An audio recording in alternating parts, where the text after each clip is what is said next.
All right, so this one right here. Yep. All right. Okay. Rolling action. Hi, how are you? Welcome. My name is Christopher, and welcome to my podcast, Solid Logic.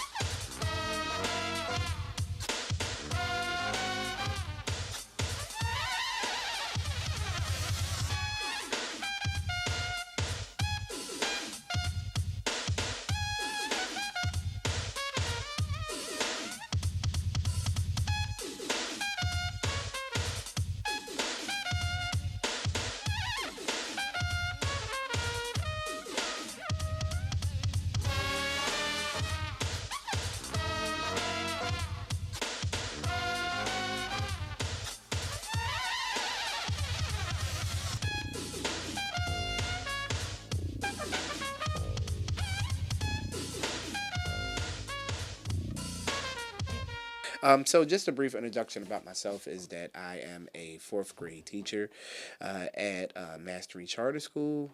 Concurrently, before that, I taught at a another charter school, KIP. And I enjoyed it there. KIP North specifically. I concurrently teach fourth grade. This is my third year going into my fourth year teaching. Before that, I had an extensive background in after school and mental health. So out of school time, I ran a lot of different programs, worked my way up from more so a lead to more so running my own programs, such as a program director, et cetera, et cetera, et cetera.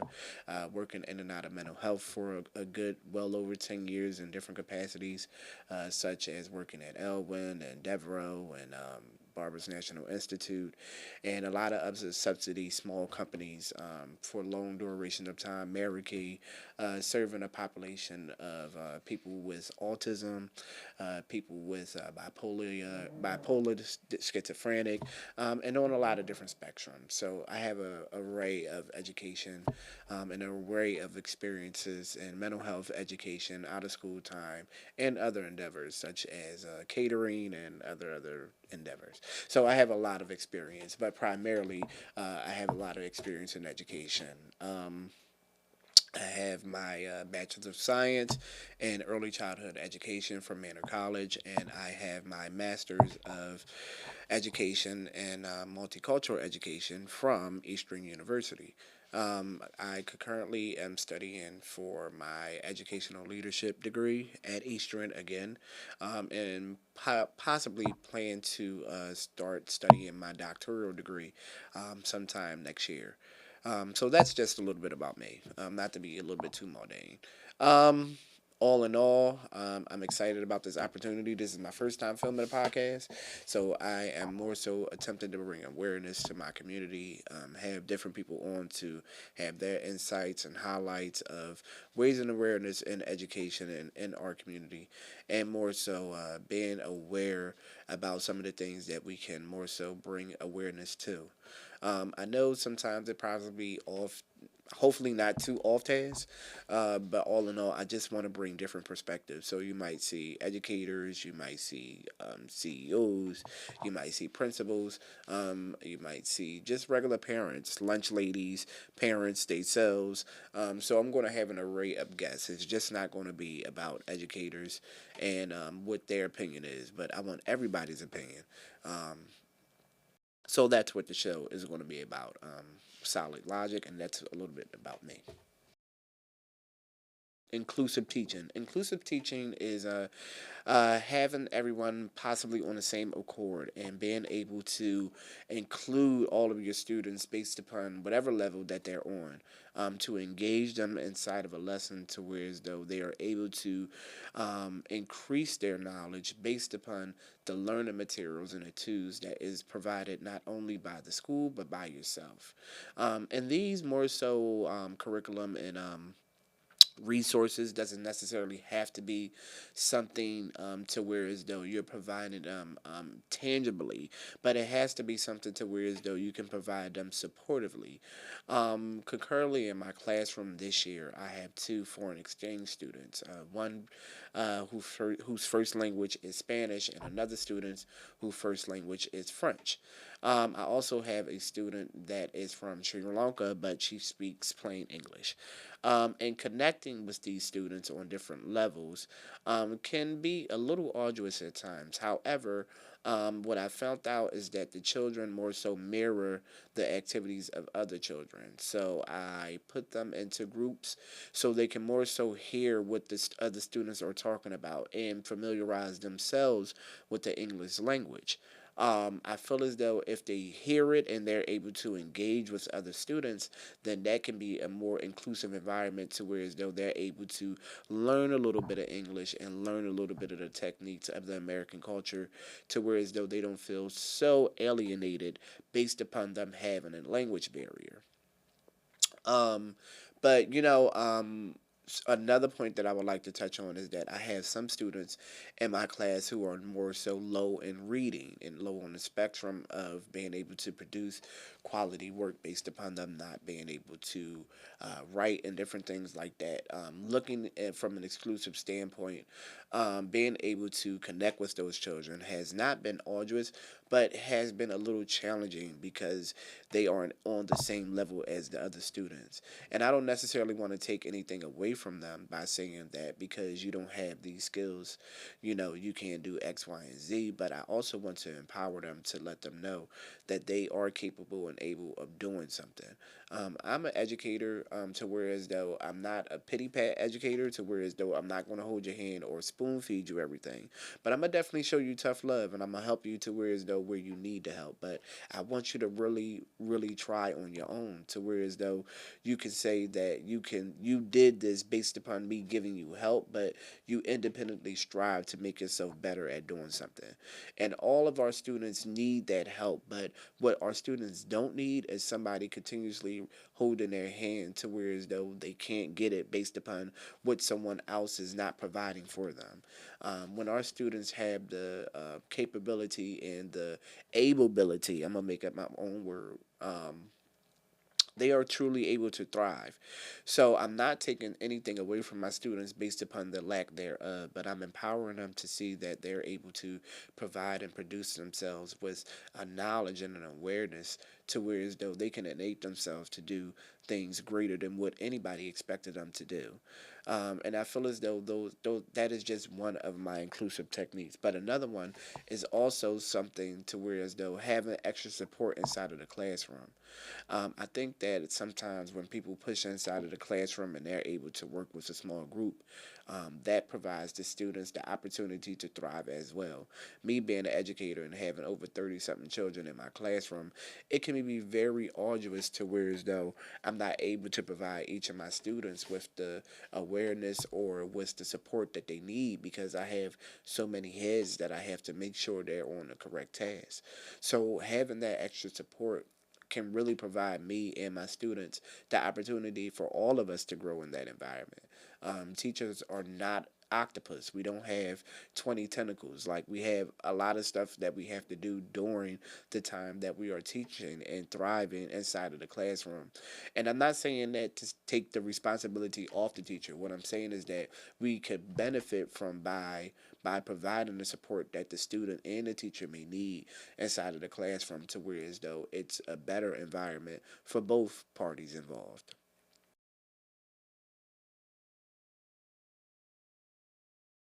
My first year out of college, I taught at a Catholic school in the greater North, well, not the greater Northeast, but the Northeast, but specifically Mayfair.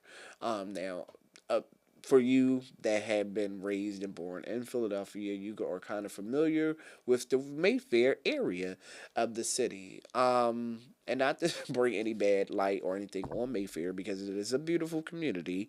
You just know that they are progressive now, rather than being progressive in the future. They are progressive now, and that's the only word that I'm really going to be able that I'm going to use to describe that community. But all in all, I was provided the opportunity of being one of the first black male educators at this specific Catholic school, and I really enjoyed it thoroughly. Just a little background is that I never seen myself as a teacher. Um, never seen myself as a teacher. However, um, the opportunity came and I was like, okay, this is something new. This is okay, and I took the opportunity on, and it was like, okay, cool, and I didn't think I was apprehensive because I didn't think that I was necessarily going to like it. But I started to love it. So, sidebar, going back to the main story about my first year teaching, I taught to a very diverse classroom to where as though I had African Americans, I had black, white, Hispanic, I had Cambodian, I had Chinese, I had, a plethora of students from different backgrounds, students who were Catholic, who were not Catholic, who came from a traditional different backgrounds. And it was a joy to be there. That environment really gave me the enableness of being a good teacher to where as though I knew how to include my children based upon them being from different backgrounds culturally.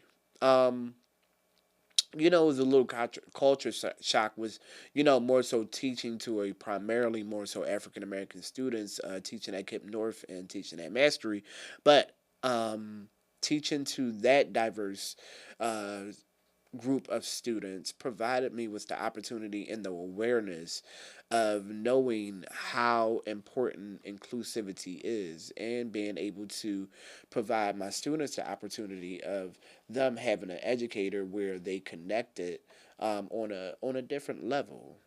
With those students, I challenged them with a lot of different things.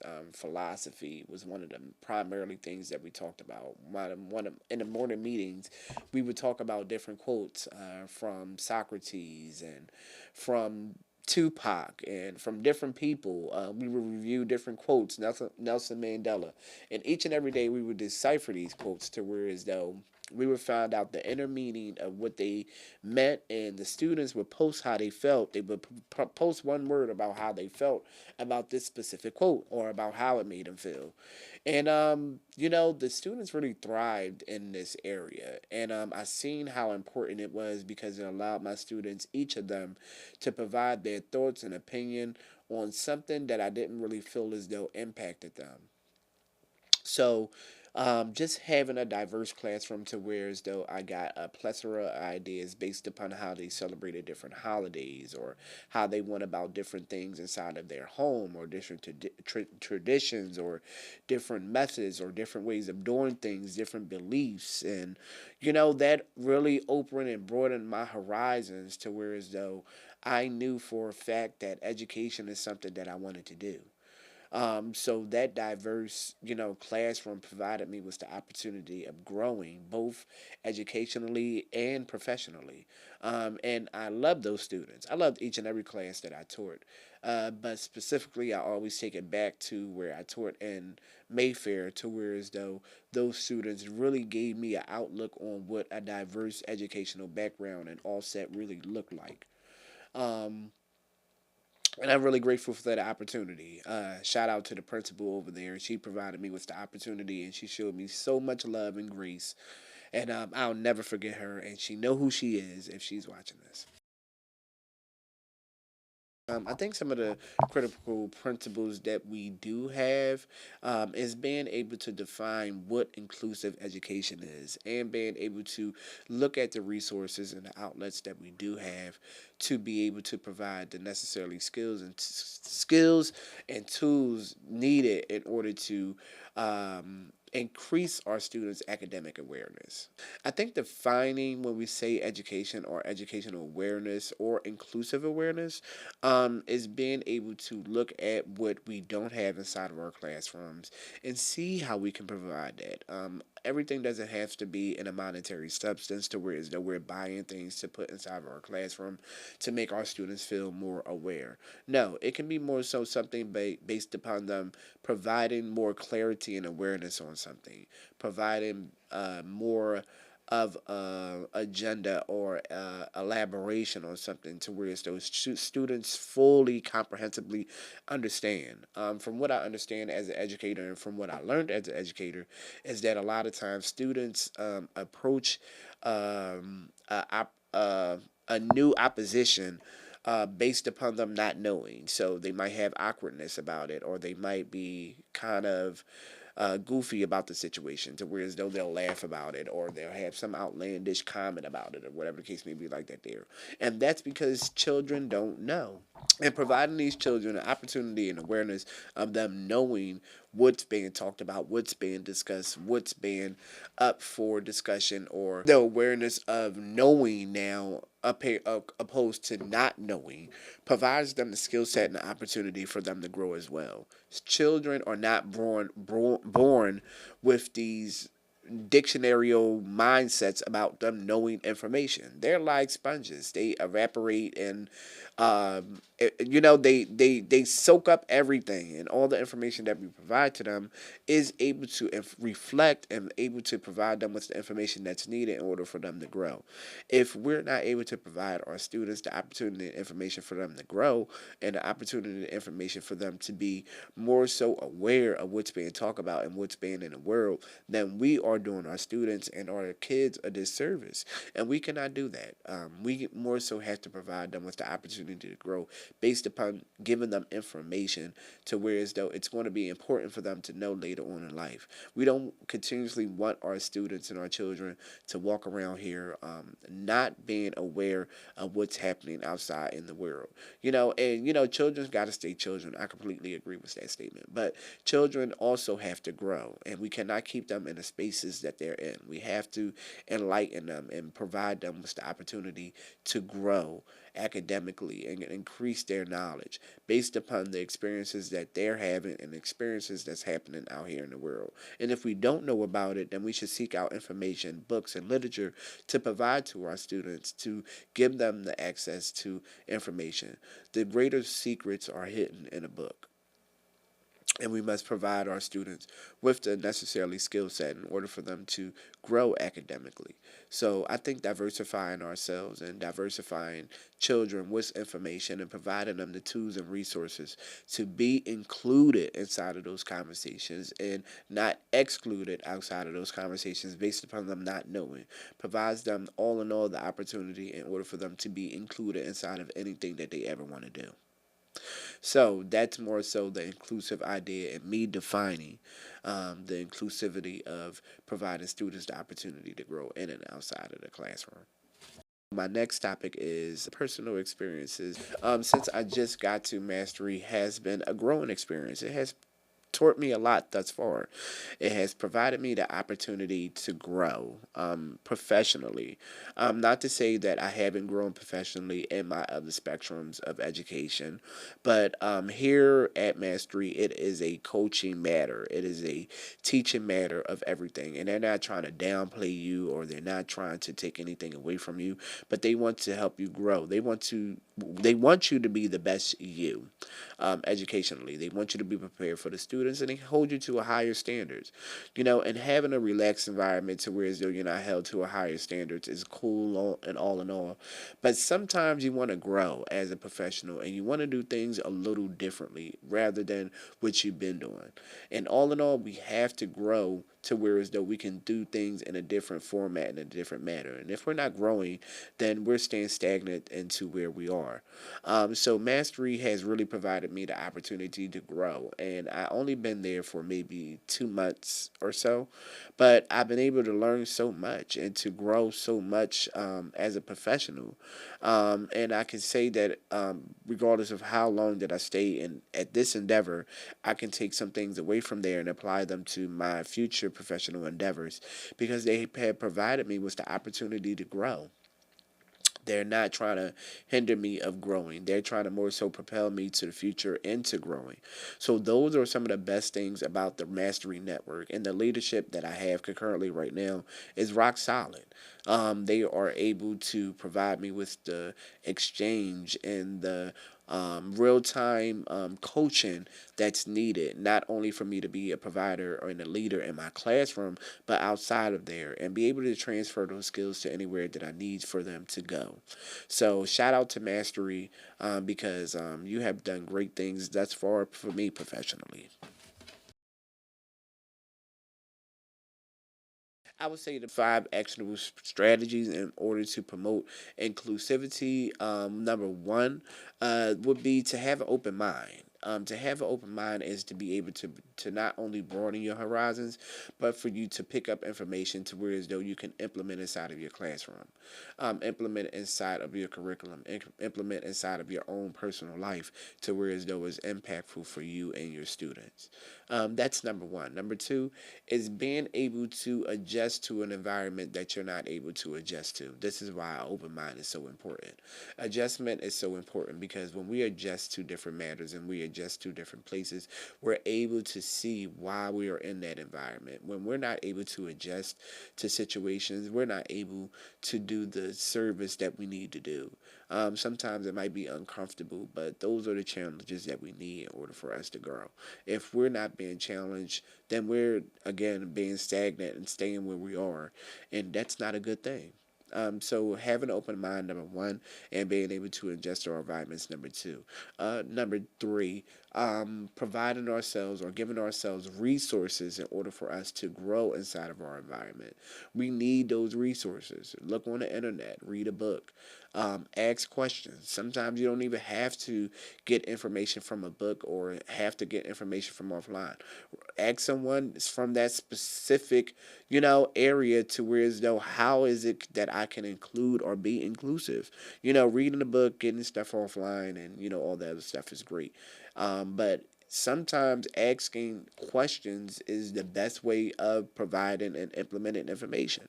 I know a lot of stuff that I was able to learn is based upon the stuff that someone else told me or something that I possibly may have read, but it's more so based upon the opinions of other people and what's something that might have worked for them. Not to say that everything works for everybody, but sometimes when you do ask questions, you're able to get information to where as though some things can work for you. So ask questions. Don't be afraid to ask questions. Have an open mind, and be adjustable. Number four, learn what your students more so feel. Students and children, they have feelings too.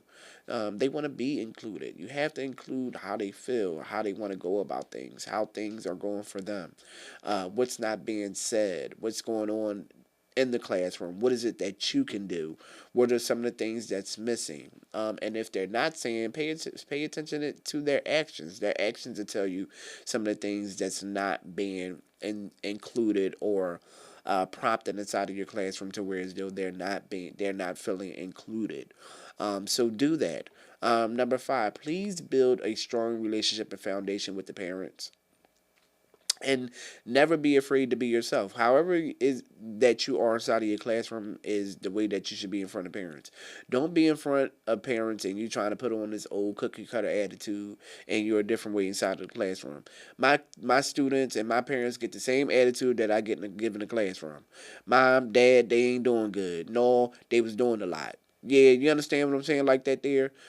So be authentic. Don't sit here and try to be something that you are not. You understand what I'm saying? Because, kids go home and they talk to their parents about you. So trust me, parents know about you before you know about them. And if children have a good relationship with their parents, trust me, they know everything that goes on inside of your classroom. So please believe it.